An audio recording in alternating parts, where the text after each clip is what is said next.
মহামায়াতলার বাসিন্দা ইঞ্জিনিয়ারিং এর দ্বিতীয় বর্ষের ছাত্র সুপ্রতিম দাস। পরিবার সূত্রে দাবি, বৃহস্পতিবার বাড়ির পাশে একটি অনুষ্ঠান বাড়ি থেকে ফোন এলে বেরিয়ে যায় সুপ্রতিম। তারপর থেকে তার আর কোনো খোঁজ পাওয়া যাচ্ছিল না। পরিবারের তরফে নরেন্দ্রপুর থানায় নিখোঁজ ডায়েরি করা হয়। এই অবস্থায় রবিবার দুপুরে বাড়ির কাছে ঢালিপাড়ায় একটি পুকুর থেকে উদ্ধার হয় বারুইপুরের বেসরকারি ইঞ্জিনিয়ারিং কলেজের ওই ছাত্রের দেহ। এই ঘটনায় পুলিশের নিষ্ক্রিয়তার অভিযোগ এনেছে মৃতের পরিবার ও এলাকাবাসী। পুলিশ ঘটনাস্থলে পৌঁছতেই উত্তেজনা ছড়ায়। পুলিশকে দেখে ক্ষোভে ফেটে পড়েন এলাকাবাসী। বলছে ওর কাছে যাও, বলছে ওর কাছে যাও, বলছে দেখো ইয়াং ছেলে বিয়ে করে চলে গেছে, দেখো খোঁজে করে এইসব বলছে। কিছুতেই রিপোর্ট দিচ্ছে না, কিছুতেই পুলিশ কোনো নড়ে চড়ে কিচ্ছুই বসে না।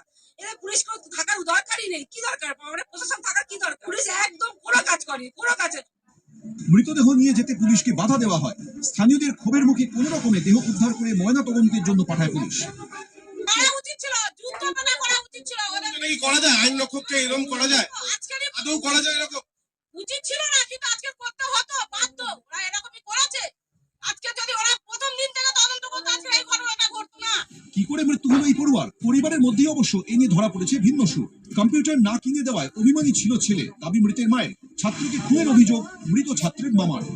কেউ হয়তো ধাক্কা দিয়ে ফেলে দিয়েছে, বা যদি সেই দিন মারা যেত বা তার পরের দিন ভেসে উঠতো বা কি, আমরা তো তন্ন প্রতিদিন খুঁজছি, মানে সেটা আমরা তো কিছু পেলাম না।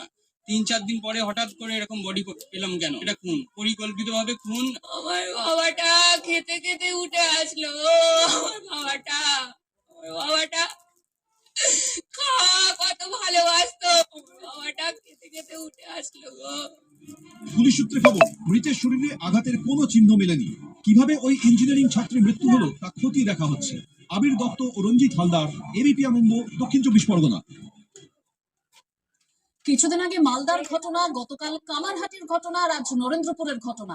প্রত্যেকটাতেই অভিযোগ করা হচ্ছে যে পুলিশের নিষ্ক্রিয়তার। পরিস্থিতি এতটাই উত্তপ্ত হয়ে ওঠে নরেন্দ্রপুরে, যেখানে পুলিশের সঙ্গে বচসা ধস্তাধস্তিতে জড়িয়ে পড়েন